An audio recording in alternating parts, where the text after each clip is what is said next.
이렇게 한번 가정해 보죠. 어느 날 경찰서에서 여러분에게 전화가 온 거예요. 진짜 경찰이에요. 요즘 이렇게 속이는 사람 말고 진짜 경찰에 딱 전화더니, 제가 어느 날 방문을 할 테니까 그 시간을 비워두고 기다리십시오라고 하면, 그렇습니까? 나도 기다렸습니다. 이렇게 할 사람 몇 명이나 있을까요? 가슴이 철렁하지 않을까요? 뭐 때문에 나를 찾아올까?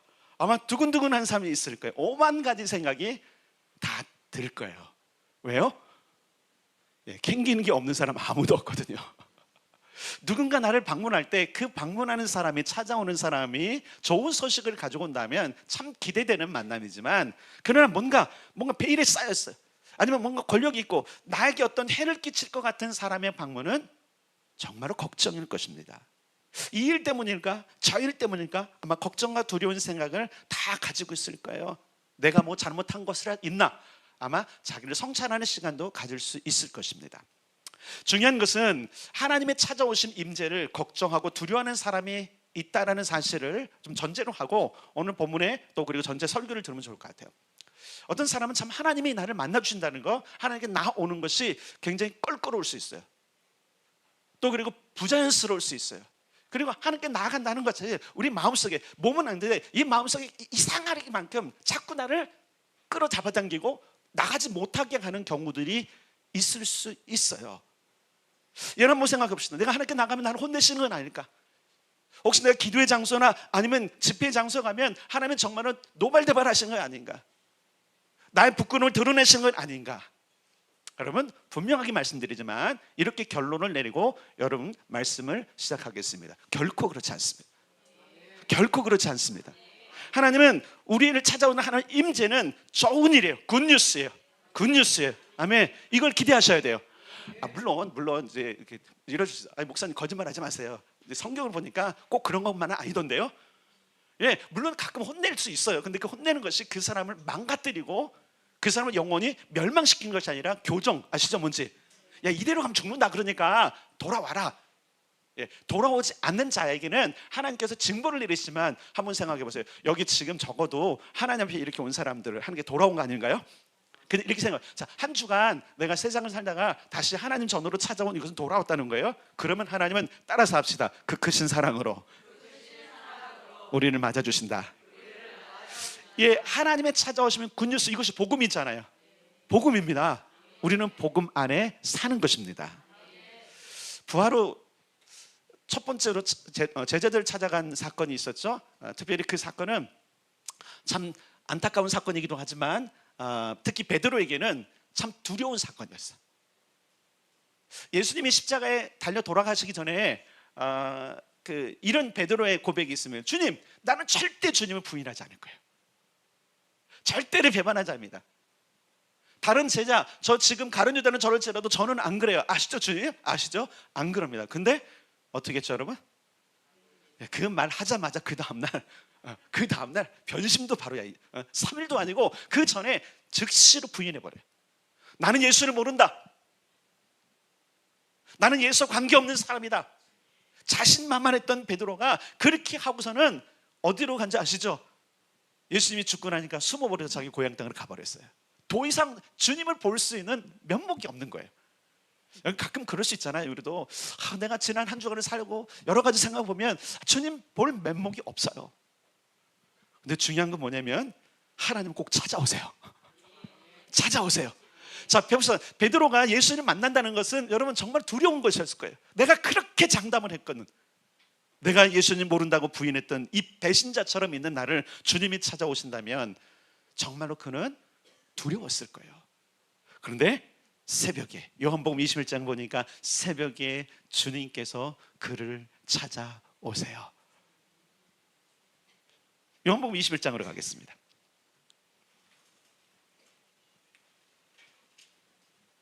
요한복음 21장 신약성경 184장 184면에 있습니다.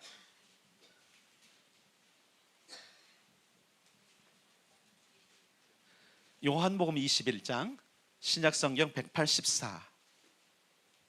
자, 함께 1절만 먼저 읽겠습니다. 시작. 그 후에 예수께서 디베랴 호수에서 또 제자들에게 자기를 나타내셨으니 나타내신 일은 이러하니라. 예, 이때 보면 2절에 보니까 시몬 베드로와 디도모라 하는 도마와 갈릴리 가나 사람 나다나엘과 세베대의 아들들과 또 다른 제자들이 함께 있더니 3절 시몬 베드로가 나는 물고기 잡으러 가겠노라 하고 물고기를 잡으러 갔는데 아무것도 잡지 못했어요.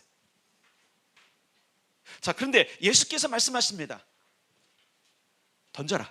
예, 그물을 올렸더니 153마리의 물고기가 올라왔어요. 예, 그리고서는 조반을 먹자 하고 나서 조반을 먹는 중에 정말로 침묵을 하셨어요. 그리고 나서 베드로를 독대하시고는 이렇게 말씀하시는 것을 볼 수 있습니다. 조반을 먹을 때 예수께서 시몬 베드로에게 이르되 15절로 가겠습니다. 15절.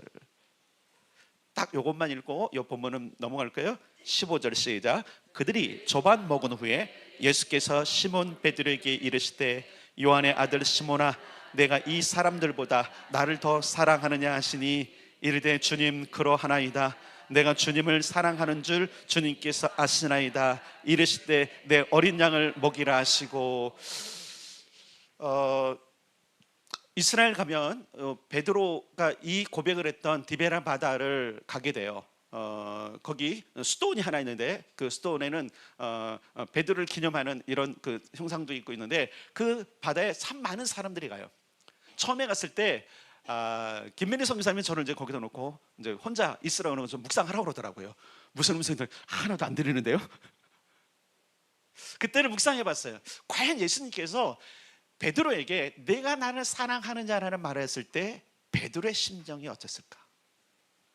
말은 합니다. 예수님, 내가 주님을 사랑하는 줄 주님께서 아시지 않습니까? 라고 하는 이 얘기가 저는 떨렸을 거라고 봐요. 왜냐하면 바로 며칠 전에 그가 주님 앞에 장담했던 것은 나는 절대 배반하지, 이건 사랑한다는 얘기거든요. 근데 배반해버렸어요. 주님이 물으십니다. 다른 것보다도 요한의 아들 시몬아 내가 나를 사랑하느냐? 그러면 베드로에게는요 지나간 며칠 동안에 있었던 모든 것들이 물밀듯이 떠올랐을 거예요. 내가 어떻게 했는지 지난 3년도 생각났을 거예요. 주님을 만났을 때부터, 주님을 따라다닐 때부터, 그가 변화산 이후에 가이사랴 빌립보에서 그가 고백했던 주님에 대한 고백도 생각났을 것이고 십자가에 달려 돌아가시기 전에 그가 주님 앞에 장담했던 것도 생각났을 거예요.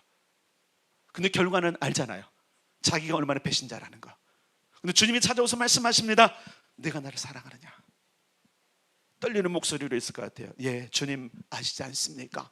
근데 여러분 그 떨리는 목소리는 저는 내가 또다시 하나님을 배반할 수 있을 텐데 라고 하는, 여러분 우리가 그렇지 않습니까? 하나님께 나아가서 기도할 때도 그렇고 여러 가지 그렇고 예전에 내가 졌던 모든 죄도 있고 하나님께 죄송함도 있지만 또다시 하나님께 동일한 약속을 하는 경우들이 있어요. 내가 다시는 그러지 않겠습니다. 나는 하나님을 사랑하고 나는 하나님과 동행할 것입니다라는 이야기를 얼마나 수없이 반복했을까요? 우리가 제 얘기하는 거예요. 수없이 반복하죠. 수없이 반복하죠. 예, 주님 아시지 않습니까? 내가 부름을 받고 이 길을 가는 거 알지 않습니까? 주님이 찾아오셨을 때 지금 베드로의 이 떨리는 목소리로 내가 주님을 사랑하는 줄, 사실 어떻게 보면 내가 주님을 사랑합니다 라고 고백하면 좋은데 주님이 아시지 않습니까?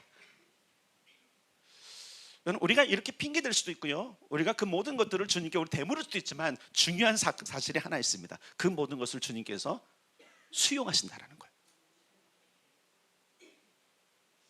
오늘 설교의 제목이 임재의 결과 두 번째 칭의예요.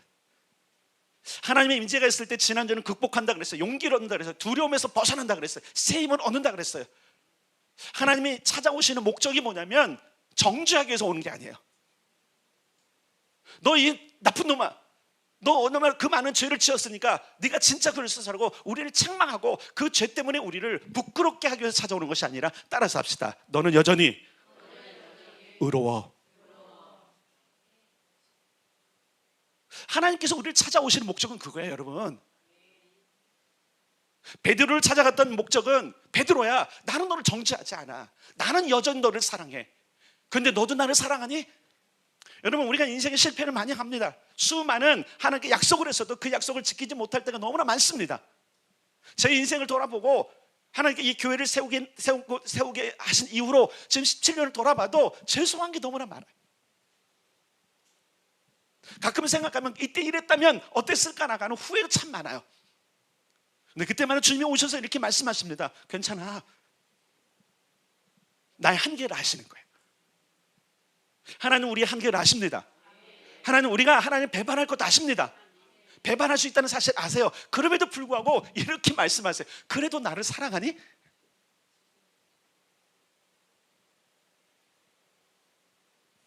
하나님 우리의 행동을 가지고 우리를 정의하지 않으세요. 예수님은 베드로에게 이렇게 말합니다. 그래? 정말 그래? 그러면 내 양을 내 양을 먹이다오. 3번 언급하죠. 여러분, 하나님이 찾아오시면 하나님의 임재가 어떤 것인지를 성경에서 여러 군데 찾아볼 수 있습니다. 우리는 어디로 가냐면 창세기 3장으로 좀 가겠습니다.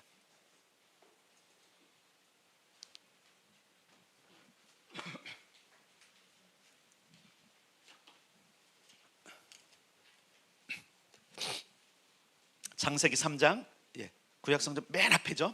3장.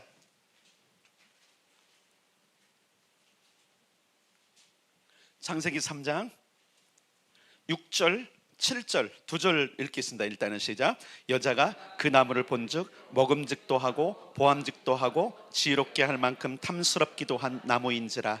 여자가 그 열매를 따먹고 자기와 함께 있는 남편에게도 주매 그도 먹은지라. 아멘. 자, 선악과를 먹었어요.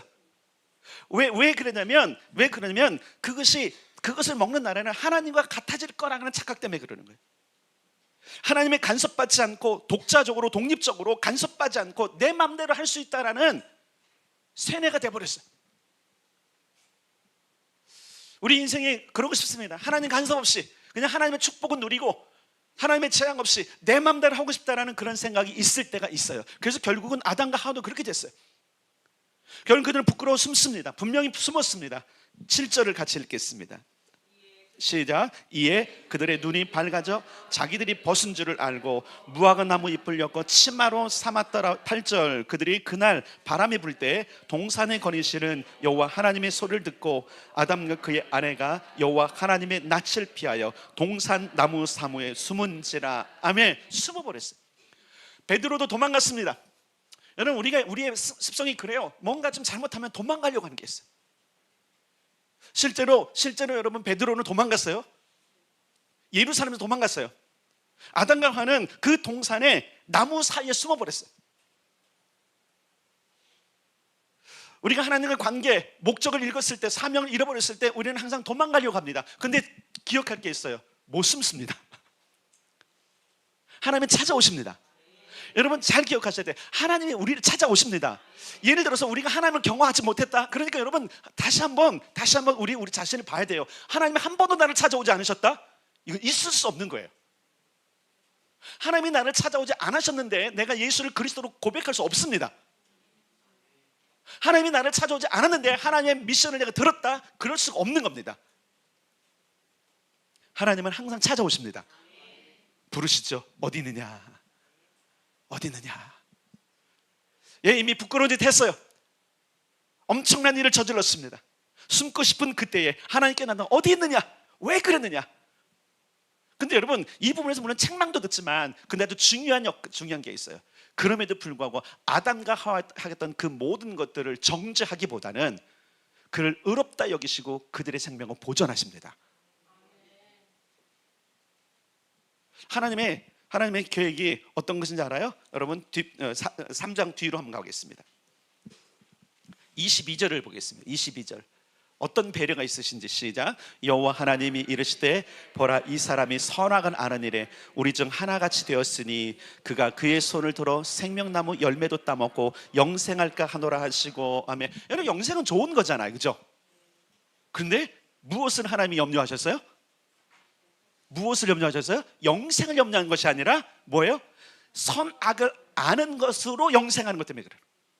이미 범죄했어요. 결국은 이것이 선악과를 따먹고 그들이 생각하고 인지하고 알았던 그 결과가 그것으로 영생하면 그들에게 저주라는 사실 주님께서 아신 거예요. 다시 말하면 하나님이 우리를 찾아오시면 굿뉴스입니다. 아멘. 하나님 우리를 선하게 하시기 위해서 찾아오십니다. 그래 그 선하신 하나님을 우리가 여러분 정말 환영할 수 있어야 돼요. 한번 생각해 보세요. 인류 최악의 제약이잖아요. 온 인류를 멸망으로 집어넣는 이 엄청난 제약 앞에서도 하나님은 어떻게 하시는지 아세요? 그를 배려하세요. 왜 그런지 아십니까? 따라서 합시다. 자녀이기 때문에. 자녀이기 때문에. 여러분 우리가 하나님의 자녀 맞습니까? 영접하는 자 곧 그 이름을 믿는 자에게는 하나님의 자녀가 되는 권세를 주셨으니 아멘. 예수를 믿습니까? 그럼 우리는 자녀입니다. 그럼 여러분 우리가 어떤 실수, 어떤 아픔, 어떤 타락이 있을지라도 주님은 우리를 절대 정죄하지 않으세요. 아멘. 하나님의 임재는 그것으로 임재하시는 거예요. 정말 하나님의 임재가 필요한 것은 우리 인생을 살면서 너무나 많은 아픔들을 경험하는데 그때마다 우리가 죄책감에 빠지거든요. 여러분 죄책감은 우리를 하여금 망하게 합니다. 죄책감은 우리로 하여금 여러분 일어서지 못하게 하는 거예요. 그 죄책감이 깊으면 깊을수록, 그 죄책감의 무게가 크면 클수록 하나님의 일을 못해요. 그러니까 어떡하죠? 찾아와 주세요. 여러분 우리가 착각하는 건 뭐냐면 내가 거룩하게 살 때만 주님이 찾아온다고 착각하는 거예요. 그렇지 않습니다. 하나님은 언제나 찾아오십니다. 언제나 나를 찾아내십니다. 그리고 만나주십니다. 여러분 보세요. 아담과 하와가 낙원에 쫓겨난 거 다예요. 그런데 그것은 하나님의 배려였어요. 만약에 정말로 한번 생각해보세요. 진짜 하나님께 정죄했더라면 아담과 하와는 그날에 죽었어야 됩니다. 우리는 여기서 하나님의 사랑을 보는 거예요. 아, 하나님의 사랑이시구나. 창세기 12장으로도 가겠습니다. 에덴 동산에서 그 타락 이후에 하나님은 새로운 선택된 자들을 통해서 하나님의 일을 하시는데 그때 등장한 사람이 아브라함이죠.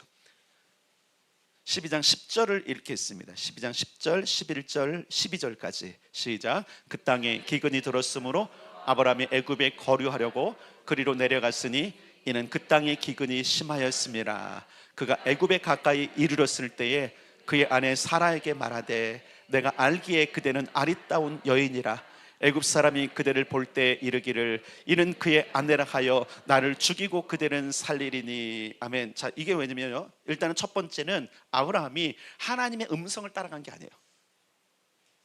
자기의 뜻과 자기의 계획대로 그 인생을 설계하고 갔을 때 경험한 첫 번째 난관인데, 자, 그런데 애굽은 어떤 곳이었냐면 남의 아내도 뺏을 수 있는 것이 사회적인 통념으로 통하던데,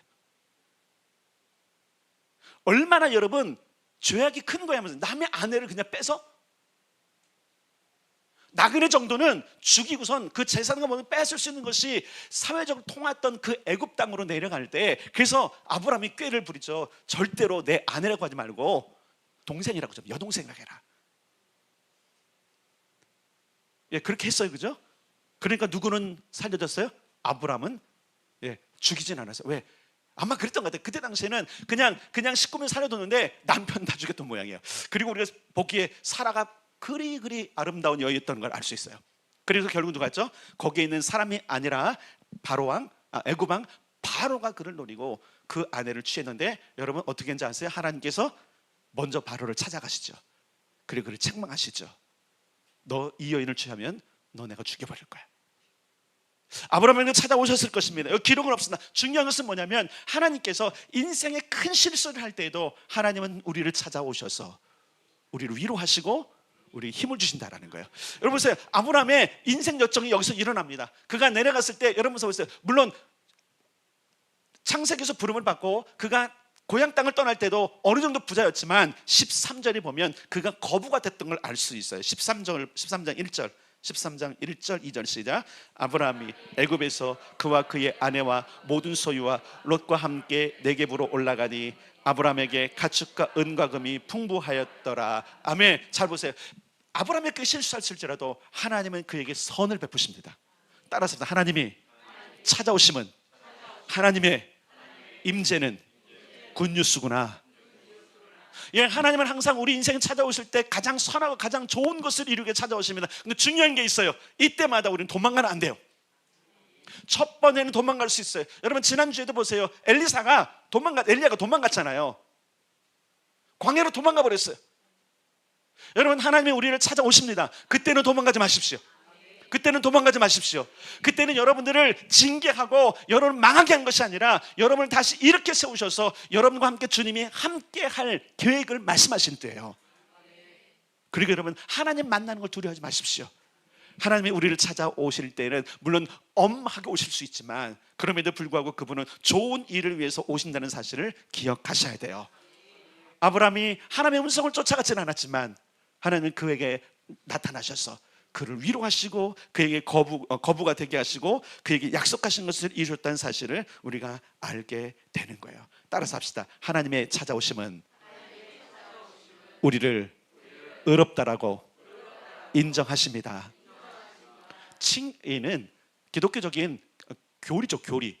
칭의란 단어는 너 의롭게 됐다라는 거예요. 그렇기 때문에 너는 의롭게 됐기 때문에 다시는 정죄함이 없다. 오늘 여러분 로마서 8장에 있는 말씀이 그래. 절대로 정죄함이 없다. 옆 사람에게 말씀하세요. 절대 정죄함이 없습니다. 예, 물론 우리는 죄를 지어요. 그러나 주님은 정죄하지 않습니다. 그 사실 일단 말씀을 드릴게요. 8장을 가서 말씀을 드릴게요. 중요한 것은 어쨌든 하나님이 우리를 찾아오시는 그 임재는 항상 우리를 의롭다 칭하시는 그 메시지를 가지고 오신다라는 거예요. 이것이 얼마나 큰 힘인지 모릅니다. 네 번째 사람을 우리가 찾아서 읽고 어떤 일인지 보겠습니다. 누가복음 15장으로 가겠습니다.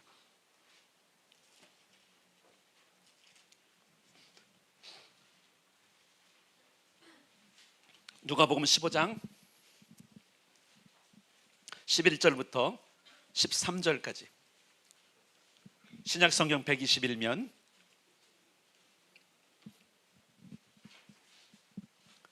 누가복음 15장 11절부터 13절까지 121면 같이 읽겠습니다. 시작. 또 이르시되 어떤 사람에게 두 아들이 있는데 그 둘째가 아버지에게 말하되 아버지의 재산 중에서 내게 돌아올 분깃을 내게 주소서 하는지라. 아버지가 그 살림을 각각 나눠 주었더니 그 후 며칠이 안 되어 둘째 아들이 재물을 다 모아가지고 먼 나라에 가 거기서 허랑방탕하여 그 재산을 낭비하였더니. 여러분, 우리가 잘 아는 탕자의 비유입니다. 둘째 아들이 아버지의 모든 재산을 다 탕진했어요. 이때 당시에 이것은 엄청난 불효입니다. 유대인의 율법에 따르면 이렇게 가는 아들에 대해서는 돌로 쳐 죽여도 당연한 것이 그때의 규례였습니다.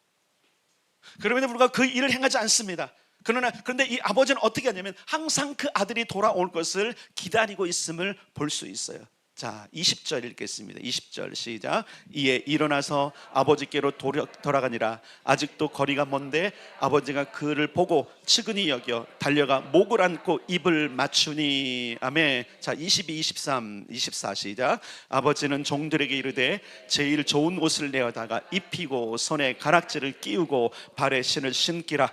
그리고 살진 송아지를 끌어다가 잡으라. 우리가 먹고 즐기자. 이 내 아들은 죽었다가 다시 살아났으며 내가 잃었다가 다시 얻었노라 하니 그들이 즐거워하더라. 아멘. 여러분, 우리의 아버지 하늘 아버지 그분은요, 우리를 찾아오실 때에 그분은 우리를 의롭다 하기 위해서 오세요. 이 아들 여러분 죽어 마땅합니다. 율법에 그렇게 되어 있습니다. 손가락질 해도 되고요. 모든 장로들에게 얘기해서 이 불효자식을 보십시오 하면 다 죽여도 마땅한 아들인데 그렇게 하지 않습니다. 여러분, 우리 인생을 살펴봅시다. 오늘날 우리를 봅시다. 우리가 얼마나 더럽습니까? 우리가 얼마나 하나님 앞에 부끄러운 사람들입니까? 그런데 우리는 그때 하나님께 돌아가야 됩니다. 오늘 어찌 보면 오늘 이 메시지는 지금 멀리 떠났던 사람들, 사명에서 멀어지고 하나님 부르신 멀어진 사람들을 향해서 하시는 메시지일 수도 있습니다. 돌아오십시오. 돌아오십시오. 20절에 보니까 이에 일어나 아버지께로 돌아가니라. 때로는 하나님의 임재는 우리가 돌아갈 때 경험할 수 있습니다. 숨을 수도 있고요, 멀리 있어도 찾아가시지만 가장 중요한, 가장 좋은 하나님과의 임재의 경험은요, 돌아가는 거예요. 여러분, 하나님께 돌아오십시오. 하나님의 사명으로 돌아오십시오. 하나님께 여러분 부르신 부르심으로 돌아오십시오. 그럼 그분은 어떻게 하시죠? 여러분, 이런 게 뭔지 아세요? 그 모든 사명과 그 모든 신분을 회복시켜 주는 거예요. 아들이었어요. 부자의 아들이었어요. 그 지역의 유지였어요. 거짓고를 하고 왔습니다. 완전히 알아볼 수 없는 형편이지만 아버지는 알아보고 그를 목욕시키고 새 옷을 입히고 가락지를 끼우고 발에 신발을 신으로 말미암아 그의 모든 것들을 회복하는 것이 탕자의 비유의 얘기예요. 여러분, 이 비유를 통해서 우리가 어떤 교훈을 줍니까? 우리가 어떠할지라도 하나님 우리를 받아주신다라는 거예요. 하나님의 나타나심과 하나님의 임재는 항상 우리로 하여금 의롭다, 너는 내 아들이라고 말씀하시는 그 은혜 가운데 있는 거예요. 오늘 본문 로마서 8장으로 돌아가겠습니다. 거기 보면 이렇게 되어 있어요. 이제 그러므로 이제 그리스도 예수 안에 있는 자에게는 결코 정죄함이 없나니. 아멘. 결코 정죄함이 없습니다. 여러분 이것은요, 여러분 로마서 8장 이후에 보면 38절 39절에 보면 어떤 것으로 제한하냐면 죽음도 정죄할 수 없고 생명도 정죄할 수 없고 어떤 피조물도 정죄할 수 없는 완벽한 의로움을 선언하고 계신 걸 볼 수 있어요. 여러분 우리는 정죄받지 않는 아들이 되었습니다. 잘 기억하셔야 돼요. 예수를 알지 못할 때는 우리가 정죄받아서 계속 죽음으로 가야 되고 영원한 멸망으로 가야 됐지만 예수를 알고 나서 그분의 초청을 받고 나서 그 초청에 예스하고 아멘함으로 말미암아 우리는 더 이상 정죄가 없어요. 근데 여러분 우리가 계속적으로 정죄 소리를 듣습니다. 우리 내면의 소리를 듣습니다. 내면에서 우리를 고발하는 사단의 소리를 듣습니다. 너는 그렇지 못해. 너는 할 수 없어. 너 같은 것이 무엇을 할 수 있어. 기도 응답 없어. 여러분 우리는 이 내면의 소리에 귀를 기울여서 안 됩니다. 말씀으로 돌아갑시다. 하나님은 우리를 받아주십니다. 오늘까지 어떤 일을, 어제까지 어떤 일을 살았던지 하나님 우리가 주님께 오면 우리를 받아주십니다. 그리고 회복시켜 주십니다. 다시 한번 오늘 본문을 돌아갑시다. 여러분 한 번 더 읽겠습니다. 8장 1절로 2절 시작. 그러므로 이제 그리스도 예수 안에 있는 자에게는 결코 정죄함이 없나니 이는 그리스도 예수 안에 있는 생명의 성령의 법이 죄와 사망의 법에서 너를 해방하였음이라. 아멘. 여러분 죽음도 생명도 갈라놓을 수 없는 놀라운 선언이 여기 있는 겁니다. 너희를 해방했다. 영원히 죽을 죄에서 너희를 건지셨다. 아멘. 기억하십시오. 하나님의 임재는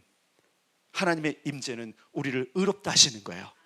자, 근데 조건이 있어요. 여기 보니까 결코 정죄함이 없는 사람이 된 조건이 있어요. 누구냐면 따라서 합니다. 그리스도 예수 안에 있는 자.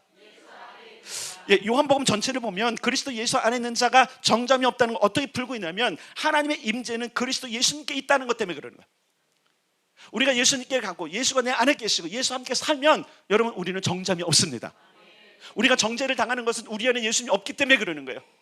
그 모든 것을 우리의 모든 죄를 해결하시고 십자가에서 다 져주신 그 예수님이 없으니까 우리의 양심과 우리의 내면의 소리가 뭐냐면 너는 죽일 놈이야. 너는 죄인이야. 너는 절대 이룰 수 없어. 너는 하나님께 버림을 받았어라고 계속 속삭이는 겁니다.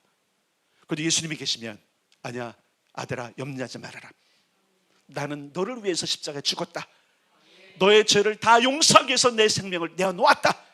나는 너를 치료하기 위해서 내 몸을 상했고 나는 너의 모든 것들을 바꾸기 위해서 내 모든 부끄러움을 드러내었다 라고 말씀하시는 거예요.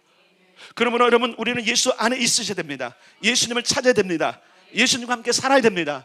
예수님을 늘 불러야 됩니다. 우리가 제주도 갔을 때 발견했던 것 가지고 우리가 마지막에 늘 인사하잖아요. 5분 이상 예수님을 잊지 말자. 유언이에요. 유언. 한 가문, 한국의 교회사 역사 가운데 큰 부흥을 이뤘던 한 가문의 사모님이 자녀들을 향해서 남긴 유언이에요. 얘들아 5분 이상 예수님을 잊지 말거라. 왜 그랬을까요? 왜 오늘 본문에 그리스도 예수 안에 있는 자는 결코 정죄함이 없다고 했을까요? 왜냐하면 하나님의 임재의 현현은 바로 예수님이기 때문에 그러는 거예요. 아버지는 항상 아들이신 그리스도 예수와 함께 하셨습니다. 예수님도 이렇게 말씀하셨어요. 아버지 나와 항상 함께 하심을 감사합니다. 제자들에게 말하면 나를 봤냐? 그럼 너희는 아버지를 본 것이다. 여러분 오늘날 우리는 예수 그리스도를 통해서 하나님을 압니다. 하나님을 경험합니다. 하나님이 찾아오실 때 그분은 아들 예수로 찾아오십니다. 그분이 오늘 우리를 찾아오실 때 그분은 성령으로 우리를 찾아오십니다. 중요한 것은 그분이 우리를 찾아오실 때 결과가 뭐냐? 따라서 합시다. 칭의. 너는 의롭구나. 다시 한번 너는 의롭구나. 여러분 그러므로 그리스도 예수 안에 있는 자들 이것은 바로 믿음을 붙잡는 거예요. 예수가 나를 왜 죽으셨고 내 모든 죄를 해결하셨고 더 이상 어떤 것도 나를 정죄할 수 없는 그 이름이 예수가 나를 붙잡는 사람이 믿음의 사람이라는 거예요. 여러분 그럴 수 있어요. 우리의 사명과 우리의 부르심과 모든 것들을 흔들 수 있는 내면의 소리가 있을 수 있습니다. 그때 예수님을 붙잡으십시오. 예수님이 다 해결하셨습니다. 오늘 나의 상태와 상관없습니다. 오늘 나의 상황과 상관없습니다. 내가 어제까지 무엇을 했든 상관없습니다. 오늘 예수님을 붙잡는 거예요. 예수님 나를 위해서 십자가에 죽으신 예수님 나와 함께 해주십시오. 나를 일으켜 주십시오. 지난주에 여러분 봤을 때 하나님이 엘리야를 찾아가는 것 같죠? 그 안에 새 힘이 생기더라. 주님은 이렇게 말씀하십니다. 내가 곧 길이요 진리요 생명이다. 내가 곧 길이요 진리요 생명이다. 여러분, 길을 잃어버렸습니까? 사명을 잃어버렸습니까? 무언가 좀 두렵습니까? 뭔가 막혔습니까? 예수님께로 가십시오. 집을 나간 당자가 아버지께로 간 것처럼 예수님께로 가십시오. 그분이 길이 되어주실 것이고요, 그분이 기준이 되어주실 것이고요, 그분이 생명이 되어주실 것입니다. 여러분, 우리는 계속해서 오분에서 예수님을 잊지 말자고 하는 이 모든 것을 우리가 기억을 해야 될 것입니다. 우리는 여러분 항상 이렇게 이야기해야 돼요. 나는 예수님 덕분에 의로워졌다. 나는 예수님 덕분에 살아났다. 나는 예수님 덕분에 일어날 것이다. 나는 예수님 덕분에 하나님의 일을 완수할 것이다.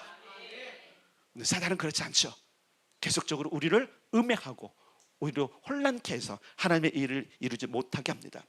여러분, 이제 권면을 드립니다. 예배할 때나 기도할 때나 말씀을 읽고 읊조릴 때 삶의 정황에 찾아와 주시는 하나님을 기대합시다. 그분은 여러분 피해 가도 오시고요, 범죄 현장에도 오시고요, 그리고 하나님께 더 가까이 가는 자들을 더 즐거워하십니다. 그러면 한 주간에도 여러분, 모든 자리에서 하나님이 나를 찾아와 주시기를 간구하시고 소망할 수 있기를 바랍니다. 그분이 오셔서 힘을 주실 것입니다. 그분이 오셔서 안아주실 것입니다. 그분이 오셔서 격려해 주실 것입니다. 그리고 새로운 사명을 불어넣어 주실 거예요. 내 양을 치라. 그리고 그분이 약속하신 걸 이루실 것입니다. 내가 너를 거부가 되게 하리라. 거부로 만들어 주십니다. 그분은 모든 소명, 너는 생육하고 번성하고 충만하고 다스리라, 이 일을 위해서 찾아오셔서 그로 하여금 영원히 죽을 죄에서 사면해 주시고 아담과 하와에게 인생을 허락했던 그곳으로 하나님은 우리를 찾아와 주실 것입니다. 그리고 그분은 이렇게 말씀하실 것입니다. 괜찮다, 일어나라, 다 같이 가자. 오늘도 주님이 이렇게 부르십니다. 나와 함께 가자. 내가 너를 도울 것이다. 결코 어떤 것도 너를 정죄할 수 없다. 사단도 생명도 죄악도 모든 것도. 그러므로 넌 내 아들임으로 일어나 함께 가자. 이것이 오늘 본문을 통해서 하나님께서 우리에게 말씀하시는 임재의 결과인 거예요. 그러므로 우리는 임재를 정말 사모하셔야 돼요. 두렵습니까? 죄책감에 시달렸습니까? 뭔가 하는 것에 여러분 걸림돌이 있습니까? 그럼 하나님의 임재를 기대하십시오. 하나님의 임재를 요청하십시오. 찾아오셔서 해결해 주시고 새로운 신분으로 다시 우리를 각인시켜 주셔서 걸어갈 힘을 우리에게 허락해 주실 것입니다. 그 하나님의 임재를 사모하는 성도로 살아가기를 주님의 이름으로 축복합니다.